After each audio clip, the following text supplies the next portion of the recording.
आज की इस वीडियो में हम सीखेंगे बोट रिलेटेड क्वेश्चंस। तो सबसे पहले हम देखते हैं कुछ चीज़ें अपस्ट्रीम और डाउनस्ट्रीम क्या होता है। हमने पिछली वीडियो में भी सीखा हुआ है अपस्ट्रीम और डाउनस्ट्रीम। थोड़ा सा एक क्विक रिवीजन हम देखेंगे। अगर हमारे पास एक स्ट्रीम है जिसकी डायरेक्शन कुछ इस डायरेक्शन में है, तो ये मैं डायरेक्शन बना रहा हूँ स्ट्रीम की, और इसी डायरेक्शन में हमारे पास बोट भी जा रहा है। अगर इस स्ट्रीम की स्पीड है y km/h और हमारे पास जो बोट है वो भी इसी डायरेक्शन में जा रहा है, उसकी स्पीड जो है x km/h है, जो दोनों की नेट स्पीड बन जाएगी वो बन जाएगी, उसी को हम बोलते हैं स्पीड डाउन स्ट्रीम। तो स्पीड डाउन स्ट्रीम जो है वो बन जाएगी x+y। अब अगर बोट जो है अपोजिट डायरेक्शन में आ रहा है, सपोज इस डायरेक्शन में बोट आ रहा है,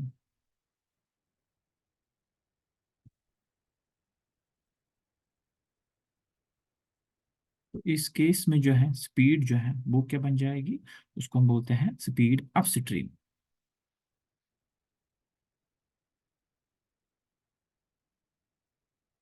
वो बन जाती है x-y। ये हमने पिछली वीडियो में भी सीखा हुआ था, तो यहाँ पे मैंने फिर से बता दिया क्या होता है ये। अब हम क्वेश्चन की तरफ आ जाते हैं। हमारे पास क्या है, एक बोट है जो 30 किलोमीटर अप स्ट्रीम जा रहा है, 44 kilometre down stream in 10 hours. फिर 13 आवर्स में वही boat 40 kilometre up stream in 55 kilometre down stream जा रहा है। तो determine the speed of the stream and that of the boat in stream. तो ऐसे तो लग रहा है ये बहुत टफ क्वेश्चन है, लेकिन टफ क्वेश्चन है नहीं है। अभी हम देखते हैं इसको हम सॉल्व कैसे करेंगे बहुत आसान स्टेप्स में। तो सबसे पहले हम यहाँ पे कुछ चीज़ें डिफाइन कर लेंगे। वो क्या है, हम कुछ ये लिखेंगे। स्पीड ऑफ द बोट हम एज्यूम कर लेंगे दैट जो स्पीड है, स्पीड ऑफ बोट, वो हम रखते हैं x km/h। And speed of stream जो है वो हम रखते हैं y km/h।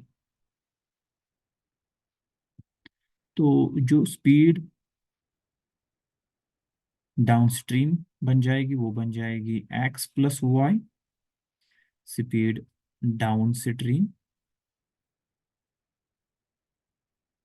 x+y है वो km/h। और स्पीड अप स्ट्रीम,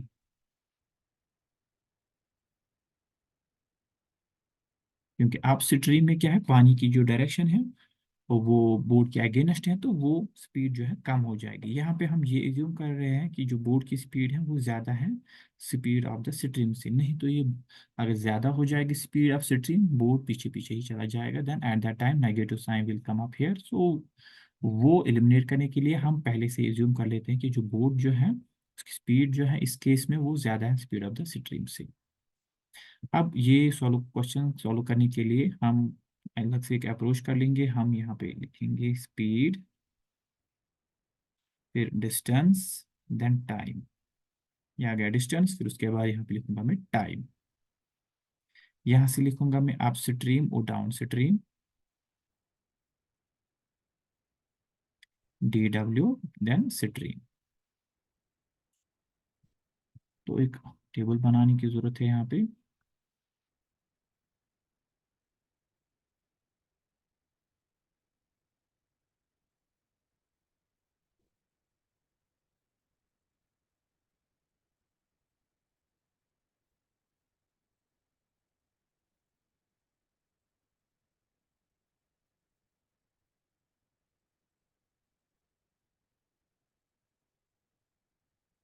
जैसे टाइम लग रहा है ये टेबल बनाने में। तो अब हमारे पास जो स्पीड्स, वो डेटा जो भी है, डिस्टेंस, वो इस टेबल में हम डाल देंगे। हमारे पास अप स्ट्रीम में स्पीड क्या है, x-y। वो लिख देंगे यहाँ पे हम x-y। डाउन स्ट्रीम में स्पीड क्या है, x+y। अब जरा डिस्टेंस की हम देखते हैं। अप स्ट्रीम में डिस्टेंस कितना कवर कर रहा है, 30 किलोमीटर। वो यहाँ पे हम वो लिखेंगे यहाँ पे हम। वो डाउन स्ट्रीम में 44 किलोमीटर, वो हम यहाँ पे लिख देंगे।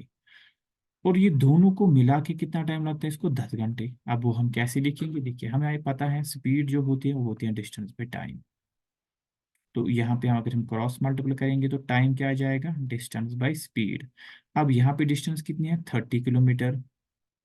टाइम कितना है, एक्स माइनस वाई। यहाँ पे 44 किलोमीटर है डिस्टेंस, टाइम कितना है, एक्स प्लस वाई। दोनों को इन टाइम्स को मिला के टोटल टाइम कितना है, 10 आवर्स। तो वो लिखेंगे हम यहाँ पे 30 divided by x minus y plus 44 divided by x plus Y equal to 10। Name this equation first. तो ये डेटा अब हमें यहाँ से जरूरत नहीं है, ये वाला पोर्शन, तो ये हम मैं रब कर लेता हूँ। अब हम दूसरा पार्ट इस क्वेश्चन का करेंगे। दूसरा पार्ट कुछ इस तरह से है, यहाँ से मुझको अलग से कर लेंगे पहले। देखते हैं, फिर से हमें इसी टेबल की जैसी फिर से जरूरत पड़ेगी, तो यहाँ पे मैं फिर से ऐसी एक टेबल बना लेता हूँ जिसमें मैं लिखूंगा यहाँ पे स्पीड, देन डिस्टेंस, उसके बाद टाइम। यहाँ पे up stream and down stream. ये आ गया अप स्ट्रीम, फिर डाउन स्ट्रीम के लिए DW स्ट्रीम।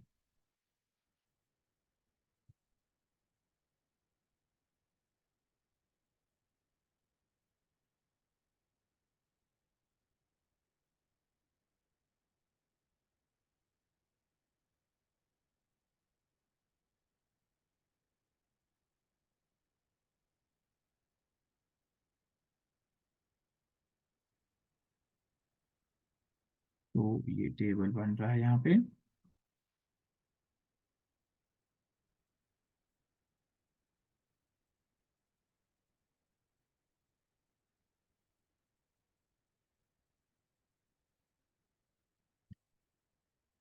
फिर टेबल बन गया। अब हम यहाँ से डेटा उठा लेंगे। अप स्ट्रीम में स्पीड हमें पता है एक्स माइनस वाई है, डाउन स्ट्रीम में एक्स प्लस वाई। अब हम आते हैं इस डेटा में जो हमें यहाँ पे लिखा, इन 13 hours it can go 40 kilometre up stream, तो 40 kilometre, and 55 kilometre down stream, यहाँ पे 55। टाइम कितना लगता है, 13 आवर्स। तो अभी हमने देख लिया था डिस्टेंस बाय स्पीड क्या होती है, 40 divided by x minus y, ये टाइम है। यहाँ पर भी 55 divide by x plus y, ये भी एक टाइम है। लेकिन क्वेश्चन के हिसाब से हमें क्या गिवन है कि ये जो दोनों टाइम्स है ये कितना है, 13 आवर्स। तो हम यहाँ पे लिख लेंगे 40 divide by x minus y plus 55 divide by x plus y, and this is equal to 13 hours. Name this second. Sir देख लेते हैं, हमारे पास दो इक्वेशन हैं, ये इक्वेशन नंबर 1 और इक्वेशन नंबर 2। और इनको मैं हम हाईलाइट कर लेंगे इन दो इक्वेशंस को। ये इक्वेशन नंबर 1 और ये इक्वेशन नंबर 2 है हमारे पास। ये हमारे पास दो मेन इक्वेशंस आ गई। अगर हम इनमें गौर करते हैं, हमें दोनों जगह है डिवाइड में एक 1 divide by x minus y, यहाँ पर भी 1 divide by x minus y, यहाँ पे 1 डिवाइड बाई एक्स प्लस 4, यहाँ पर भी 1 डिवाइड बाई एक्स प्लस 4। हम एक सब्स्टिट्यूशन कर लेंगे जिसकी हेल्प से हम इनको रिड्यूस करेंगे linear equation in two variables में। वो सब्स्टिट्यूशन हम क्या करेंगे, यहाँ पे मैं लिख लेता हूँ, put 1 divided by x minus Y equal to say U, and 1 divided by x plus Y equal to say V. ये सब्स्टिट्यूशन हम बाद में फिर से यूज करेंगे, इसको हम अच्छे से ख्याल रखेंगे हमने क्या सब्स्टिट्यूशन की। तो हम अपना पेज थोड़ा ऊपर कर लेंगे। तो जो हमारे पास, यहाँ पे लिखूंगा मैं इसको साथ, इन फर्स्ट एंड सेकंड। तो हमारा जो क्वेश्चन है वो कुछ इस तरह से बन जाएगा।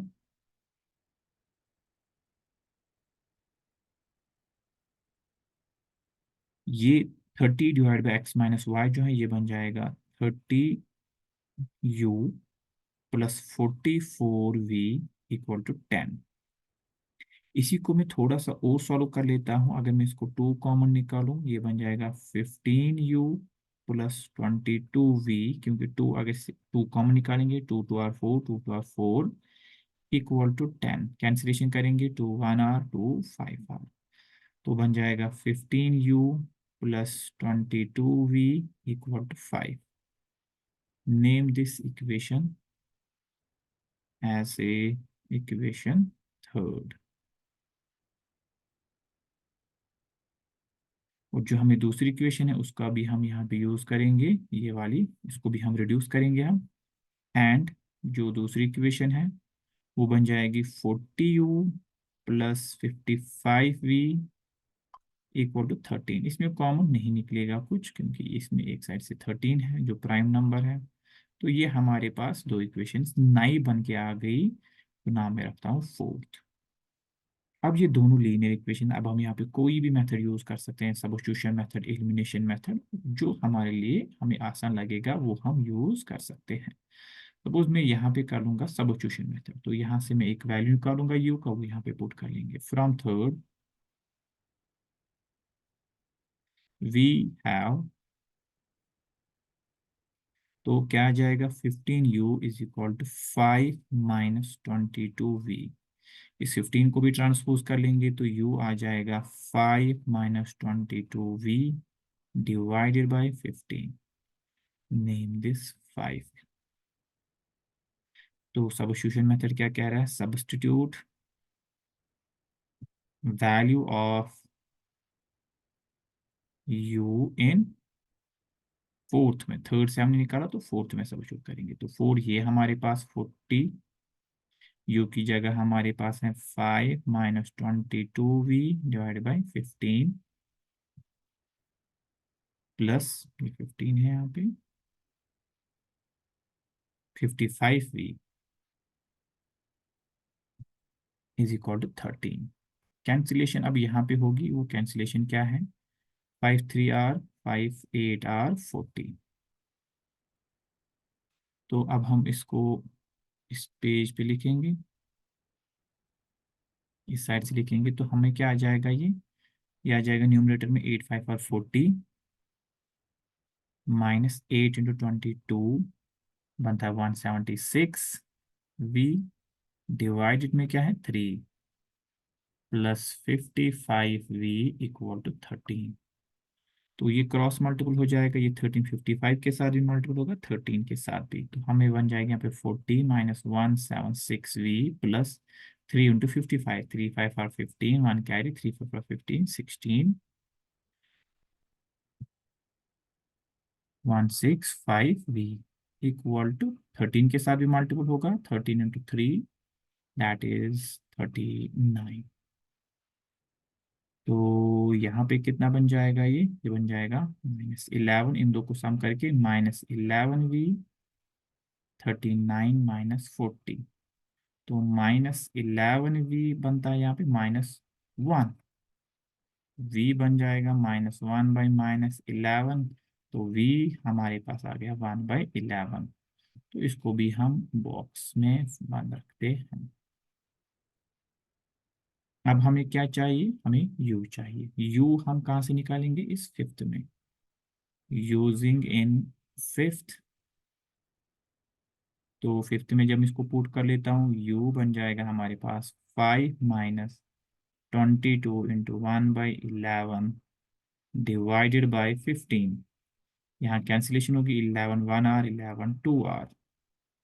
तो u बन के आ जाएगा हमारे पास, थोड़ा इसको ऊपर लेना पड़ेगा, 5 - 2/15। तो थोड़ी सी और जगह हमारे पास है यहाँ पे, इसको हम यूज करेंगे। तो 5 - 2 इज 3/15, 3 1 r 3 5 r। चलो थोड़ा सा पेज ऊपर ही लेंगे, अभी बहुत लिखना है हम इसमें। तो ये हम क्लोज कर लेते हैं, अब यहाँ से आगे हम लिख लेते हैं। हमारे पास u आ गया और v भी आ गया, लेकिन हमने यहाँ पे सब्स्टिट्यूशन की थी u और v की। u हमने रखा है 1/x - y, तो लिख देंगे यहाँ पे। बट हमें पता है u का वैल्यू क्या रखा है हमने, u is equal to 1/x - y and v is equal to 1/x plus y। यहाँ पे u का वैल्यू देते हैं, वह 1/5, 1/5 equal to then 1/x - y and v हमें मिल गया था 11, 1/11। ये v का वैल्यू भी हम डालेंगे यहाँ पे, 1/11 इक्वल टू 1/x+y। इस इक्वेशन को अब हम सॉल्व करेंगे to get the value of x and y। तो यहाँ से अगर मैं इसका रेसिप्रोकल लूंगा तो क्या मिल जाएगा, x minus Y equal to 5 and x plus Y equal to 11। हमारे पास जो दो इक्वेशंस हैं जो इम्पोर्टेंट बन गया हमारे लिए अब निकालने के बाद, ये और ये, इनका नाम हम कर लेंगे, इनको नाम रखेंगे, हमने कहाँ तक रखा है नाम, 5 तक रखें, 6 और 7। ये हमारे पास है इक्वेशन 6 और ये इक्वेशन 7। ऐड कर लेते हैं इक्वेशन 6 और 7 को। ऐड 6 एंड 7, यहाँ पे हम कोई भी मेथड यूज कर सकते हैं। हमने एलिमिनेशन मेथड किया, इससे आपको दूसरा मेथड भी आ गया, एलिमिनेट करके हमारे पास वाई वाई कैंसिल आउट हो जाएगा। तो कॉलम वाइज से हम इसको ऐड करेंगे, this equal to 5 then x plus Y equal to 11। जब इनको ऐड करेंगे साइन चेंज नहीं होगा, ये cancel out, x plus x 2x equal to 15, 11 plus 5 16, 2 1 r 2 8 r। तो x आ गया 8 किलोमीटर पर आवर। अब इसी x को हम कहाँ पे यूज करेंगे, यूजिंग वैल्यू ऑफ x